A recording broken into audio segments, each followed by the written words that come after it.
자, 이번에 또 시장 시그널입니다. 두 분 또 전문가 나와 있고요. SP 인베스트먼트 이주호 본부장, 위즈웨이브 이권희 대표가 오늘 목요일 수고를 하시겠습니다. 어서 오세요. 네, 안녕하세요. 네.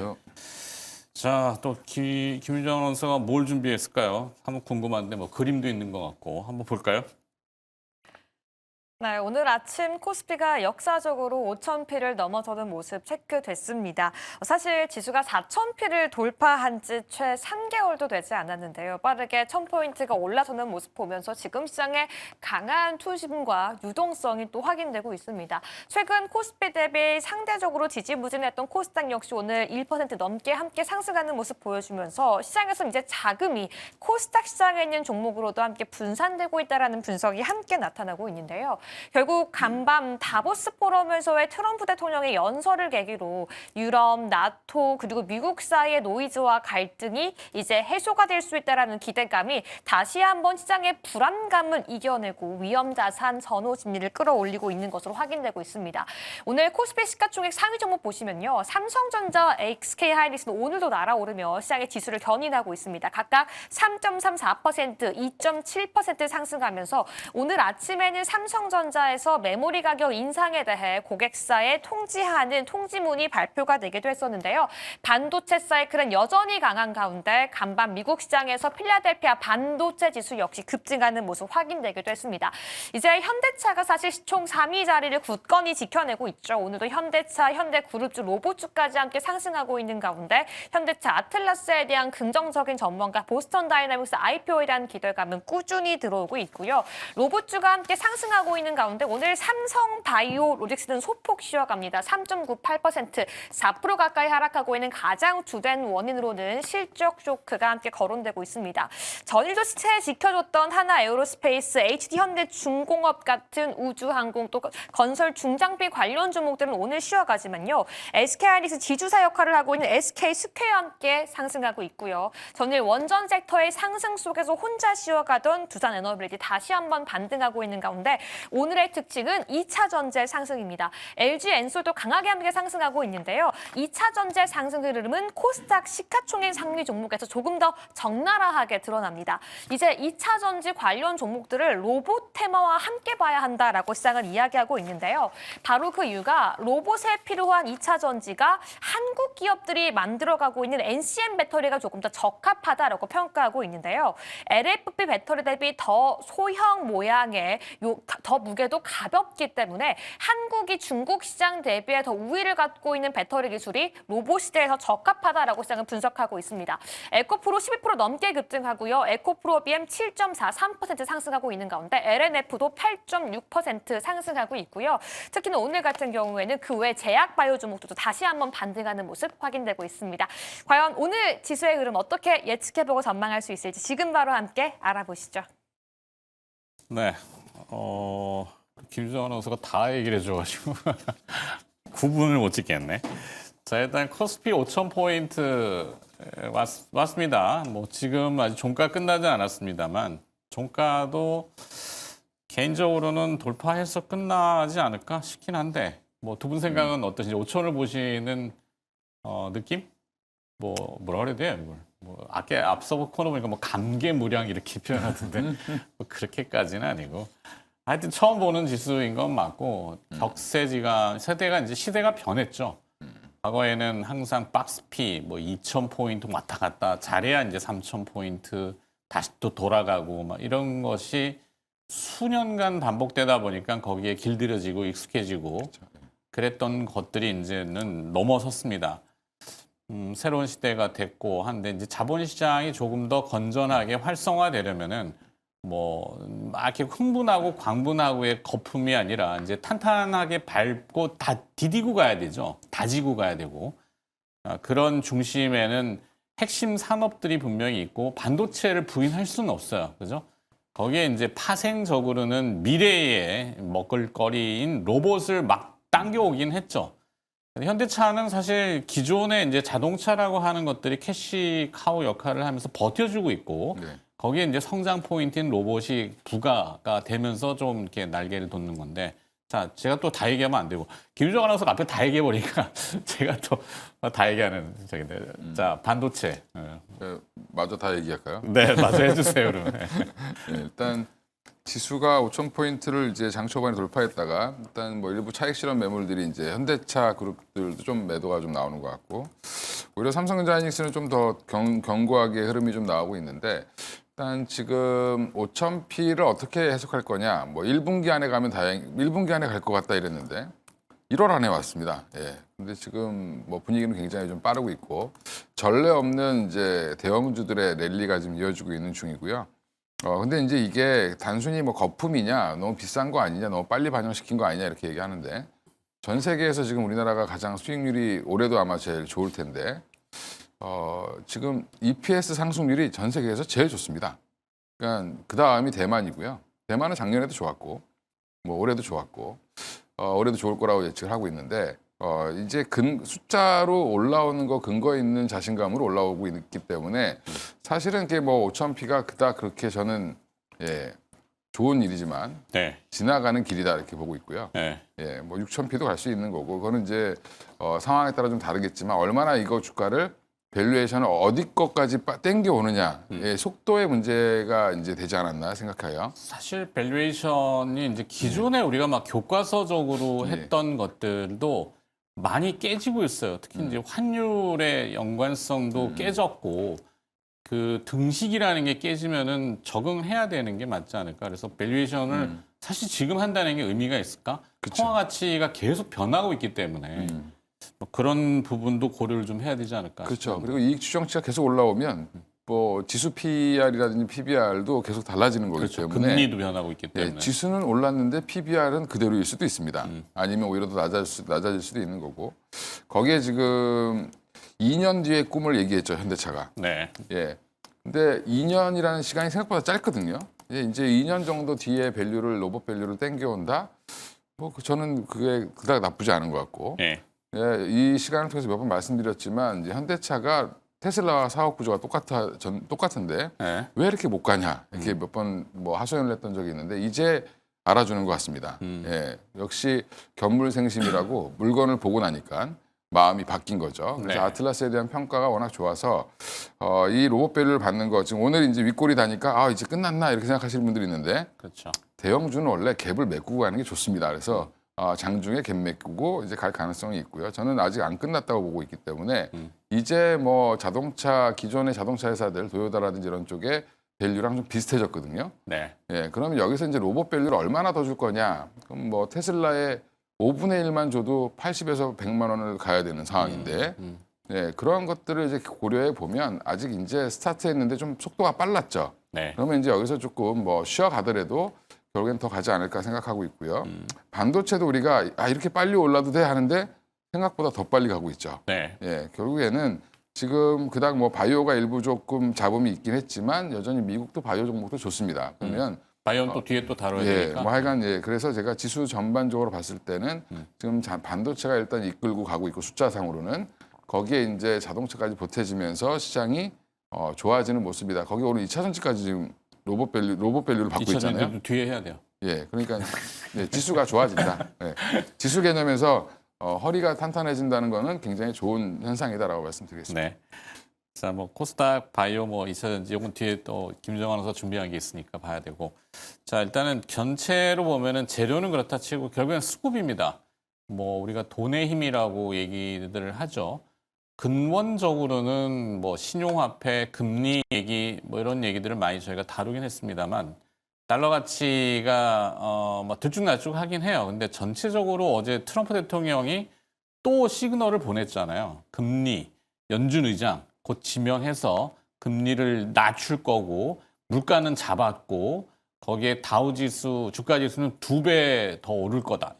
공언을 대통령이 시황 분석을 해주시니까 고맙긴 한데 자주 해주시죠. 거기는 또. 네, 전 세계적인 트렌드이긴 한 것 같아요. 뭐 하여튼 이 자본시장이죠. 그러다 보니까 지금 뭐 동학개미, 서학개미, 뭐 개미가 계속 튀어나오는데 증권 계좌도 지금 하루에 3만 개씩 늘어나고 그야말로 주식 투자의 개념으로 광풍이라고 해도 뭐 과언은 아닐 것 같은데요. 자, 수급. 네. 저는 저도 앞에 다 말씀을 해주셔가지고 무슨 얘기를 해야 되나 그렇죠. 고민을 했는데 네. 제가 같은 말씀드린 건 이거 같아요. 코스피랑 코스닥이 더 올라가려면 중소형단도 올라와줘야 된다. 지금 사실 코스피 5천까지 급하게 왔지만 대형주들이 다 끌어올려줬어요. 네. 근데 좀 건전하다라는 표현은 좀 애매하지만 어쨌든 좀 안정적으로 더 탄탄하게 올라가기 위해서는 밑에 있는 중소형단에서도 올라와줘야 되거든요. 그렇죠. 그렇기 때문에 저는 이제는 대형주들의 수급이 쏠렸지만 만약에 여기서 어느 정도 차익 매물이 나오면서 수급이 이동할 것도 우리는 생각해 봐야 됩니다. 왜냐하면 정부에서 코스닥 활성화 대책에 대한 얘기를 꺼낸 이유가 바로 이런 부분들을 생각해서일 거거든요. 네. 그러면은 지금 보시면은 삼성전자랑 하이닉스는 많이 왔는데 반도체 소부장은 생각보다 많이 못 올랐습니다. 그렇기 때문에 저는 어쨌든 이러한 정부의 지금 이런 것도 인지를 하고 있기 때문에 만약에 코스닥 쪽으로 수급 이동이 일어나게 될 경우에는 우리는 뭐 코스피도 코스피지만 코스닥도 보셔야 되고 중소형단으로 좀 올라오는 모습들을 보면서 우리는 수급 이동을 철저하게 이용해서 앞으로 수익을 내야 되지 않을까 이렇게 생각하고 있고요. 지수는 계속적으로 우상향할 가능성이 높다 이렇게 말씀드리겠습니다. 네. 자, 일단 수급이라고 하는 유동성, 뭐 계속 공급이 되고 있고 그것만큼 주식시장에 또 반기는 재료가 없기 때문에 자, 그러면 유동성이 어디로 갈 거냐? 믿는 구석이 있어야 되는데 가장 믿는 데는 반도체죠. 아까도 잠깐 언급을 드렸지만 이제 바이오나 로봇이나 뭐 기타 여타 등등 우주까지도 마찬가지지만 미래에 그렇게 될 거야라고 하는 거를 지금 막 주가에다 당겨오는 게 있고 반도체는 스팟입니다. 현재도 잘 되고 있고 미래의 거를 지금 못 당겨오고 있는 현재가 너무 잘 되고 있기 때문에 그렇죠. 그죠? 현재를 반영하고 있죠. 현재를 반영해도 지금 뭐 산출이 어려울 정도로 속도가 있는데 이제 거기에 고루고루 이제 분산의 개념 이게 이제 리스크 분산 내지 뭐라고 표현하기는 좀 그런데 하여튼 탄탄해지려면은 하부가 여러 개가 있어야 되잖아요. 근데 이제 너무 집중된 것도 없지 않아 있는데 제가 이제 코스피의 인디게이팅이라고 하는 기준점이 맨날 우리는 아침에 일어나면 뉴욕 증시가 올랐네 떨어졌네 뭐 이런 거 보잖아요. 근데 지금은 좀 변해서 필라델피아 반도체 지수가 오히려 코스피의 연동성을 더 높게 주고 그 안에 세부적으로 들어가면 마이크론 테크놀로지의 주가가 더 많이 지수에 연동안을 줘요. 그죠? 현실이 그렇단 말이죠. 자, 근데 마이크론 테크놀로지의 시가총액이 지금 600조를 넘어서서 700조 곧 갈 것 같은데 삼성전자가 900조죠. 예. 그 하이닉스가 지금 500조죠. 예. 근데 등위로 치면은 하이닉스는 아직 밑에 있는 거긴 해요. 그러면은 이거를 기준점으로 잡고 반도체를 조금 더 풀어봐 주시면은 장비단도 그렇고. 지금 소부장? 이제 소부장이 못 가는 이유 중에 하나가 지금 증설은 있는데 음. 중요한 건 다 HBM만 증설한다고 얘기를 하고 있어요. 네. 삼성도 디램 라인을 일부 죽이고 HBM을 더 만든다 그러고 뭐 P4, P5도 거의 지금 HBM4로 지금 제가 알기로는 4보다는 4E까지 지금 준비를 하고 있거든요. 네. 지금 이제 마이크론 같은 경우가 지금 뉴욕주에다가 뭐 축구장 800개 규모로 $1,000억 달러. 예, 팹을 짓고 있는데 그게 지금 4를 만들기 위해서 짓는 게 아니라 4E를 만들기 위해서 짓는 겁니다. 네. 그다음에 뭐 히로시마도 더 짓고 있고 6세대로 넘어가는 거죠. 그렇죠. 예, 그게 이제 뭐 싱가포르 공장도 일부 더 짓는다고 하고 있어서 시장에서 지금 최근에 하이닉스가 조금 약해졌던 이유는 마이크론이 쫓아오고 있다. 이제 물량 면에서도 이제 마이크론이 하이닉스와 범접할 수 있는 수준이 내후년이면 되지 않겠냐. 물론 이제 하이닉스가 놀고 있는 건 아니니까 네. 또 도망가겠죠. 근데 중요한 거는 지금 마이크론이 더 많이 올라가고 있는 거는 이 HBM에 방점을 두는 것 같아요. 맞아요. 네, 왜냐하면 HBM4랑 4E를 AI가 이제 네. 학습에서 추론으로 넘어가는데 맞습니다. 추론에는 HBM이 더 광범위하게 쓰이는 거죠. 예, 그래서 지금 메모리가. 그거를 지난번 실적 발표할 때 마이크론이 강조를 했는데 그러면 이제 기존의 디램 같은 경우는 그럼 더 쇼티지가 나겠죠. 네. 예, 그러다 보니까 이제 그럼 HBM에 특화되어 있는 물론 전공정 장비들도 많이 들어가는데 중요한 거는 후공정 장비주들이 다시 주목을 받을 가능성이 높고 그래서 지금 장비주들이 고민을 하는 거예요. 삼성전자 하이닉스가 대규모 증설이 안 나오니까 네. 고민을 하고 있는 중이고 최근에 거기다가 SK하이닉스도 이제 미국 가서 그렇습니다. 증설해야 돼, 아니면 한국에다가 해야 돼, 뭐 이런 고민도 있을 거고. 그렇죠. 예, 여러 가지가 이제 고민이 좀 되는 걸로 보이고요. 그러다 보니까 아이 모르겠다. 삼성전자 하이닉스 하는 게 맞다. 아직은 여기에 시간이다라고 좀 보고 있는 것 같습니다. 그래서 일부 장비주들이 이제 준비는 하고 있지만 아직은 장비 있다는 전공정 관련된 장비주들보다는 다시 또 후공정으로 오는 예, 그런 흐름이 나올 가능성이 있다라고 패키지. 보고 있고요. 예, 패키징 네. 쪽으로. 그리고 이제 개별 기업들에 대한 공부를 조금 더 하셔야 될 것 같고요.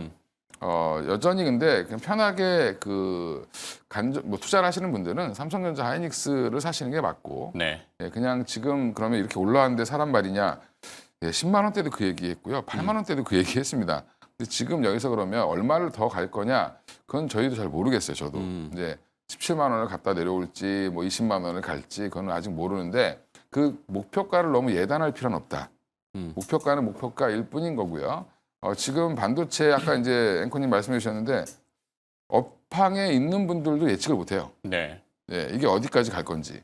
예, 그래서 주가도 그러면 계속 어디까지 갈지 모른다. 예, 이런 부분들에 대해서 좀 방점을 찍으시면 좋을 것 같습니다. 네, 이주호 본부장도 이 소부장 쪽 얘기들, 그러니까 개별 기업들은 지금 개별 재료가 막 도출돼서 낭중지추처럼 주머니 속에 송곳 바늘처럼 툭툭 튀어나온, 오늘 뭐 TSE인가 뭐 나왔고 어제 FST인가요? 또 뭐 나왔고 예. 막 하나씩 이게 나오면은 주가가 막 솟구친단 말이죠.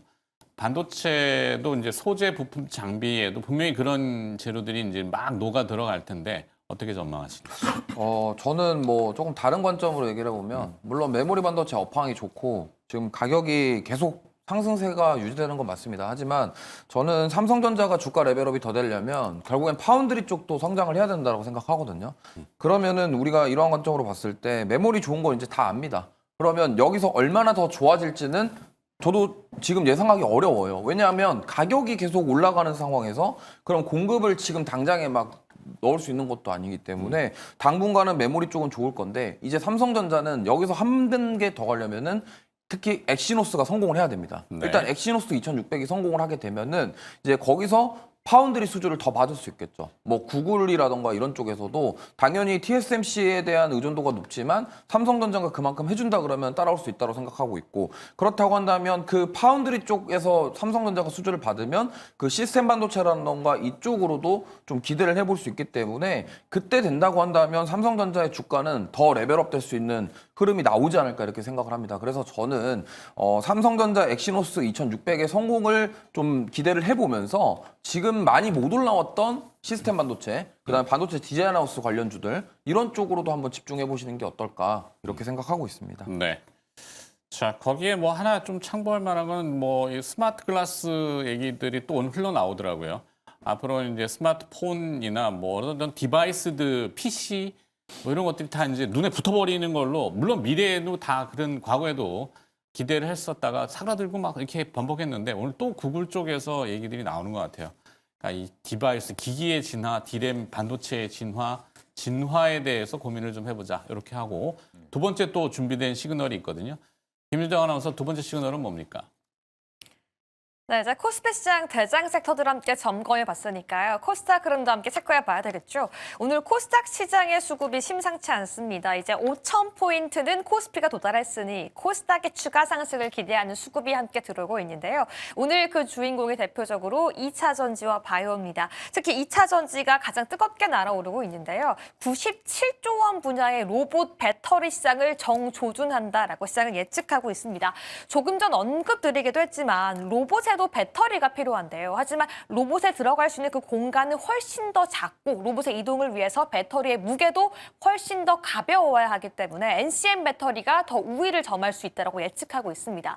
특히 이 분야 같은 경우에는 LG 엔솔, 삼성 SDI, SK온이 중국보다도 기술적인 우위를 점하고 있는데요. 오늘 그렇기 때문일까요? 이 무거운 종목들이 오늘 각각 4% 또 10% 이상씩 급등하는 모습 나타나고 있습니다.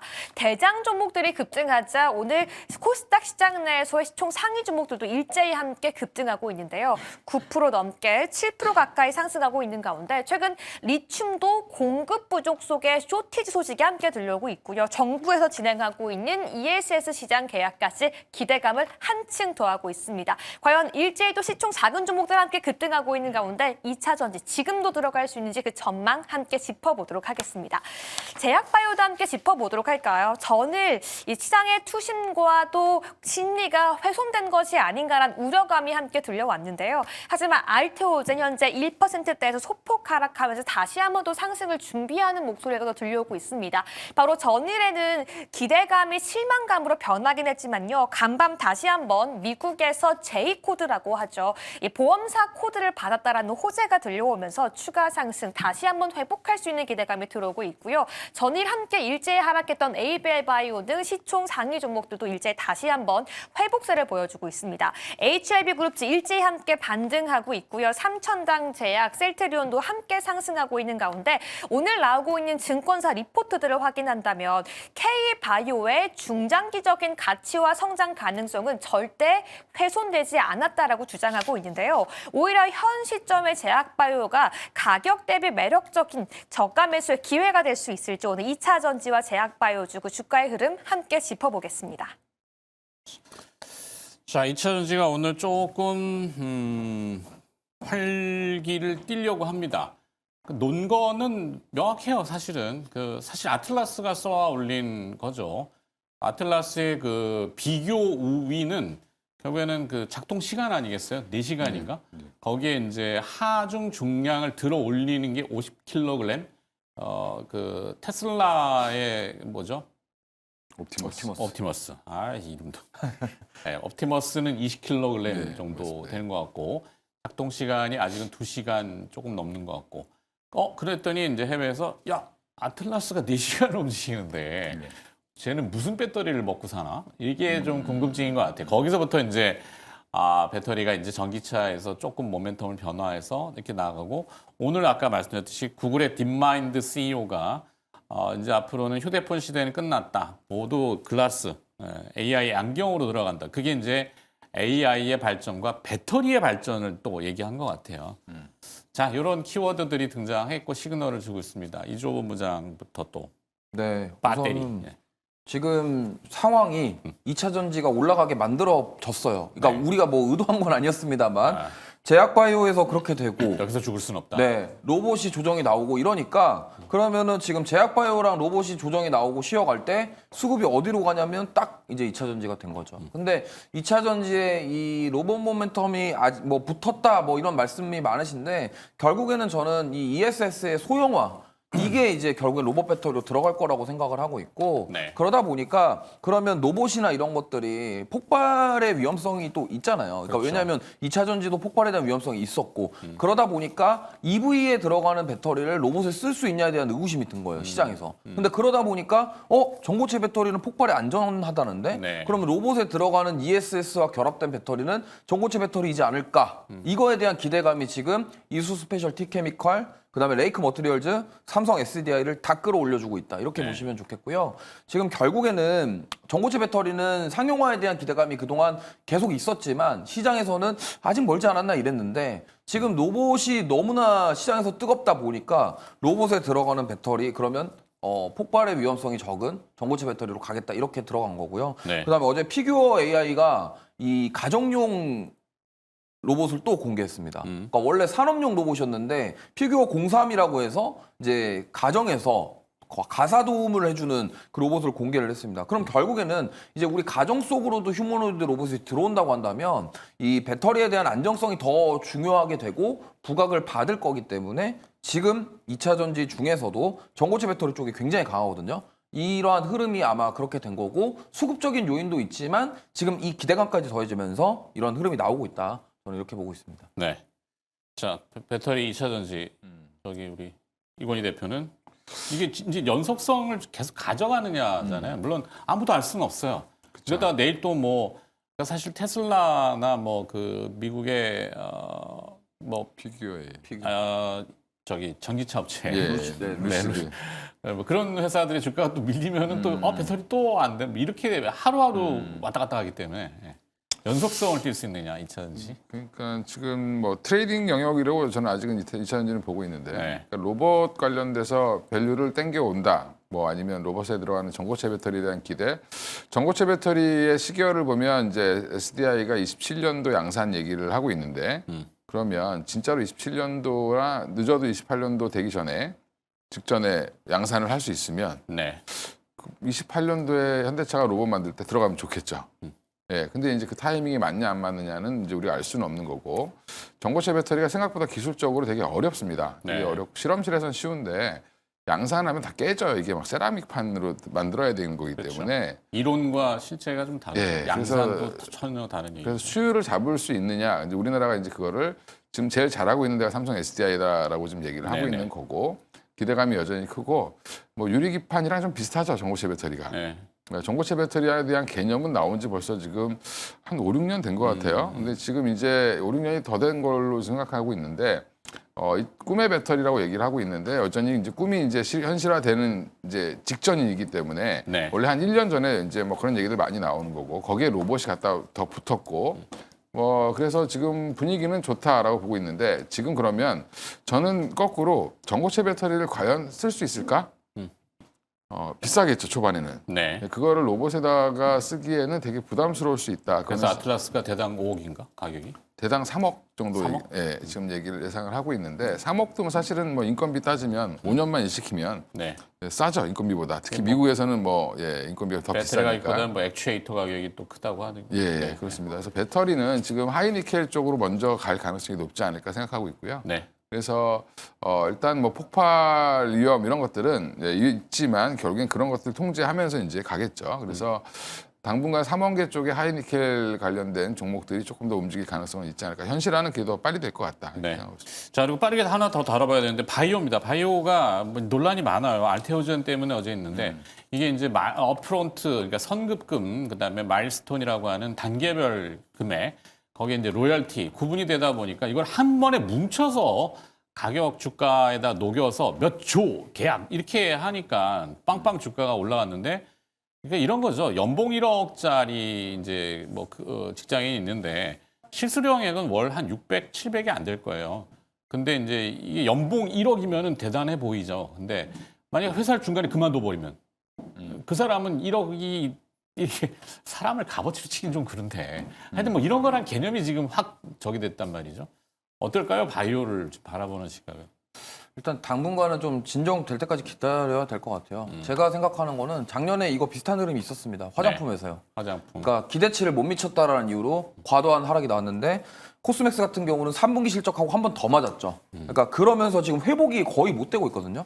그래서 제약바이오 같은 경우도 지금 비슷한 케이스라고 생각합니다. 시장에서 기대감은 굉장히 컸는데 네. 막상 나오는 거는 기대했던 것보다 이렇지 못하니까 급락이 나온 거고. 근데 여기서 재밌는 게 3,000당 제약만 살았어요. 아, 근데 이거는 보면은 3,000당 제약 같은 경우는 바이오시밀러를 메인으로 하고 있기 때문에 네. 그래서 저는 살아남은 것 같거든요. 그래서 지금 어쨌든 알테오젠의 급락이 지금 테크 기업들에게 굉장히 많은 영향을 줬고 기술 이전에 대한 기대감이 있었던 종목군들은 당분간 힘을 내긴 쉽지 않을 것 같습니다. 오늘 반등이 뭐 그렇게 강하진 않아요. 그러니까 좀 안정될 때까지는 지켜보고 만약에 매수 관점으로 접근하실 분들은 조금 진정된 이후에 하셔도 늦지 않다 이런 말씀드리겠습니다. 이건희 대표는 바이오에 대한 전략을 어떻게 조언해 주시겠어요? 일단 뭐 전략은 그렇죠. 이게 뭐 적어도 일주일에서 한 2주, 길면 한 달까지도 뭐 쉬어갈 가능성은 있는데 저는 이제 알테오젠의 그걸 보면서 참 웃겼다.